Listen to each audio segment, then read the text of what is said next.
Now, the calendar may still say October, but voting in the 2022 US midterm elections is already underway in several states, as voters take advantage of both in-person and mail-in voting in states across the country. Now, we know that even though the midterm elections have historically low participation compared to the presidential cycles, but the turnout in this year's elections are projected to be higher than what is usual for midterm elections. According to the data analyzed by the University of Florida's US election project, more than 17 million people had already cast their vote. Now, this is a jump of over 15 million people in just over a week when voting began in several US states. Moreover, according to the National Conference of State Legislatures, early voting periods range in length from 4 days to 45 days before Election Day. So due to that, we can see a sharp uptick trend in early vote totals.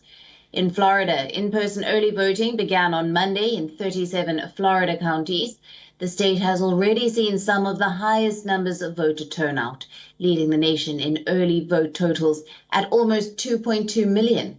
Meanwhile, in Texas, which also started its early voting on Monday, has shot up in ballots cast. The state currently comes in second for early voting with almost 2 million ballots returned, while in California, some 1.8 million ballots have been returned.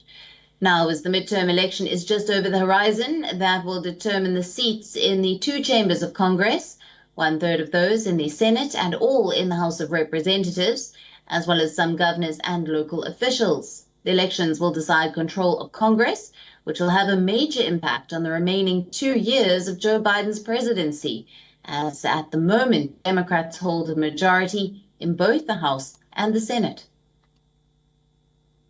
To turn out despite pessimism about the state of U.S. politics and dissatisfaction. WION, now available in your country. Download the app now. Get all the news on the move.